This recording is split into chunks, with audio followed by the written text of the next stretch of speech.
Hey everyone, welcome back to another episode of Stupid Gun Myths. I'm Mike B, coming at you from Mommy's basement. And today we're going to be talking about one that's been in the comments nonstop since I started this series. Basically, that a Glock is able to get through airport security. Now, where this stupid fucking myth originated was the terrible, atrocious dumpster fire of a movie called Die Hard 2. Basically, there's a scene where somebody gets a Gen 1 Glock 17 pulled on them, and then Bruce Willis throws a temper tantrum. This is a Gen 2. I couldn't get a hold of the Glock 1. Daddy doesn't like me bringing Daddy's guns down into Mommy's basement, so we're just going to stick with mine. Anyway, so basically what Bruce Willis tells this airport security guy, he's like, the kid pulled a Glock 7 on me, which... I mean, this is a Glock 17. That's the only, I think it's the earliest model that was released to the public, right? Maybe the Glock 7 was a very early prototype. It started to be made in the 70s or whatever. But yeah, I've never seen one released to the public. I know some clowns are like, oh, I got my Glock 9.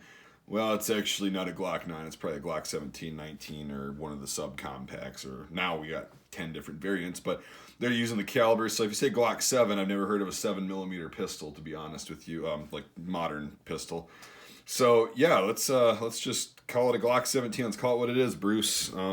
Now this whole myth apparently started because the people who were advising them on the armory and stuff were like, it's really gonna sound dumb, and they're like, no, just do it. So a Glock 7, what did Bruce Willis look at the slide of a Glock 17 and miss the 1? So this would be a Glock 1 then. Yeah, so this is a Glock 1. We're just gonna go with that because I saw it in a movie, so it must be true, right? So we're gonna take this kind of quote line for line here. The next one is blah blah blah. It's a porcelain gun made in Germany. Oh, we gotta back up for a second. Porcelain? Are you shitting me? If you have more than 2 flickering fucking brain cells, and even if you don't know anything about guns, well, I mean, I actually can't give people the benefit of the doubt. You'd understand that porcelain is nowhere near a strong enough material to handle the pressures that a firearm creates when it's fired. Absolutely nowhere near. Even like the shock from firing, like if you made a porcelain frame, it's still going to probably crack after about 1 or 2 shots because of the impact and stuff. So that's complete and utter bullshit. Made in Germany. Well, that's pretty interesting. That's fucking interesting, man. So that's how you spell Germany. I didn't know that. No, Glocks are made in Austria. They're an Austrian gun. They were designed and manufactured in Austria. That's why it says it on the fucking slide here, bud. But I guess Austria and Germany are interchangeable because, they both speak kind of German. So I guess Canada and the U.S. are just the same thing. They're spelled the same and they're interchangeable as well. He probably was like, oh, I met Arnold Schwarzenegger and he's from Germany, brah. I don't know if Bruce actually came up with this. I'm just shitting on him because he's the one that actually said the line. Might have been somebody else that, I know Arnold, he sounds very German. So, yep, they're made in Germany because we don't know about Austria because we're dipshits. But anyway, stop ranting about that. And then, porcelain gun made in Germany, clearly not. It doesn't show up on your airport x-ray machines here. Oh, that's fucking grand. So basically, the whole thing is when these polymer kind of framed guns came out in the 80s, and actually before that, but the Glock got really popular in the late 80s. People didn't realize, I guess that these vapid clowns that have never picked up a real firearm in their life or whatever, assumed that they could make an entire firearm out of polymer. It's about 30, 40 years after polymer framed weapons have been used, and it's weird because the slide on both of these is still made out of steel, very heavy steel.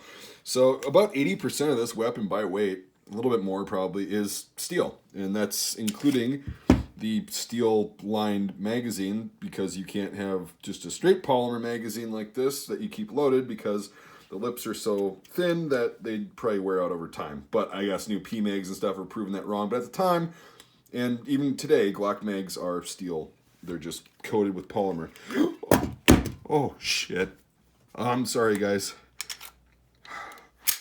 Okay, sorry. Oh, that was a fucking close one. Oh. All right, we'll get on with that. We'll make sure this one is clear. Oh, God, I don't even want to check this one. Whew, all right. Damn. For a second, I just scared the shit out of myself. I'm sorry, guys. That was so close. Just about had a double ND, negligent discharge, in mommy's basement. She wouldn't have been happy, so my bad. All right, so it won't show up on the airport X-ray. So okay, let's just say this the whole kit and caboodle is made out of porcelain, or go more realistic and plausible, polymer, which is also bullshit. I've never heard of a polymer cartridge. The Trowns, sure, but those were cartridges within a plastic coating. So copper will set a metal detector off. Steel will set a metal detector off. Brass will set a metal detector off. The rounds themselves are going to set the fucking metal detector off, or the X-ray machine, they called it. So I don't understand the logic even of thinking this and putting it in a movie. I mean, the whole thing was kind of shitty, so I can see that. But yeah, and then I don't understand how people can even think this is true, and they probably never handle a firearm. They think that plastic guns, ghost guns, oh my God, can exist, which is totally and utter bullshit. That's why Glocks still have a steel slide on them. Sure, they might be, the whole thing is like the Glock and the polymer frame kind of movement was just to take a little bit of weight off of the frame. Instead of using like a metal alloy frame, you use polymer, high strength, that'll actually hold up to the trials and tribulations of rapid firing for years, which this obviously has, dated 1995. My old man's got a Gen 1 Glock 17. It's probably had 500,000 to 1 million rounds somewhere in there put through it. The frame is still fine, hasn't cracked. So they figured the polymer out. And what that was is just to reduce the weight by a couple ounces. And it actually does make a difference if you're carrying it all day, every day. So that was the whole thing with this. It wasn't to make an invisible gun to go through airport security. Absolutely not. Again, 84% of this by weight is going to be steel. Like even a lot of the internal parts are going to be steel. If you've never seen the inside of a Glock, this one's actually easier because my hands are a little bit fatter. I'll show you really quick what the inside of a Glock looks like. So not only do you have the slide and everything, the buffer is actually plastic on this one, this Gen 3, but the rest of it's all steel. The barrel, striker, and everything is all steel because there's a lot of pressure that goes into firing a cartridge. Oh, look at that. I have oil on the plastic weapon that's not going to rust. Isn't that interesting? Jesus, kind of have my priorities backwards here, guys. I'll get right on that. Anyway, there's a lot of steel in here. And a lot of, I guess, some alloy stuff, but mainly, metal that's going to set a metal detector off. So, thinking that it's not going to set a metal detector off and that you can sneak one of these through an airport, if you actually attempt to do that, you will get eaten up faster than a dick sandwich at a Pride festival by the TSA, and you will be thrown in jail or prison for a while, guaranteed. So don't fucking try that. Don't take what a movie said and think that these are invisible to X-ray machines. And the machines they got now, the scanners are like, they can basically see through your clothing, which is, I mean, that's a questionable topic. It's weird, but I guess whatever keeps people's minds at ease. But anyway, no, these cannot. That was a stupid myth. And then the last part of that is it costs more than you make in a month talking to a TSA guy. Or I don't know if it was police or whatever. But anyway, law enforcement.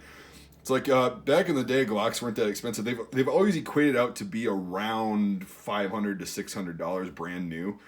Given for inflation. Nowadays, that's about what they're going for. But it's the equivalent back in the early 90s. It's about, I think they were $400 to $500 brand new back then. That's not what a lot of people make in a month. And if you are making that in a month, you probably should either graduate high school or rethink your life. So if you can't afford $400 on 1 month's salary, I mean, I'm not talking like budgeting when you got bills and stuff, but it's just to say that statement of more than you make in a month. Oh, okay. So a pistol that's a mid-range handgun, brand new, costs more than you make in a month. It's bullshit. It's just a stupid, another Hollywood myth. But there are stupid people that don't have any experience with firearms who believe that shit because it was on a movie. So it was a Glock 7, and they used a Gen 1 Glock 17. They couldn't even make a fake gun that looked like porcelain. So anyway, that's all I've got for that one. Just figured I'd address that because a lot of you guys are like talking about it in the comments and wanting me to make the video. So I figured, yeah, that's a good enough one that a lot of dipshits believe. There's been a lot of articles on it because obviously I'm not the only one that likes debunking myths. Oh yeah, the cat hair. Another comment on that. Yeah, the cats occasionally like to come up here because they like the feel of wool in their little pads. Anyway, so thanks for watching, everybody. I appreciate it. Let me know what you think. This is kind of a funny one, but again, there are stupid people that might believe it, and if I can educate one person that would otherwise believe this, I've won. So thanks for watching, everybody. If you consider becoming a supporter on my Patreon, that's in the description. $1 a month, $12 a year buys you in. I do a lot of exclusive content on there, and it helps get cool things like this, props and stuff to make funny videos that are also educational. So that would be cool if you could check that out in the description. Other than that, I just appreciate you watching, and we'll see you on the next episode of Stupid Gun Myths. That's all I've got. Fuckity bye.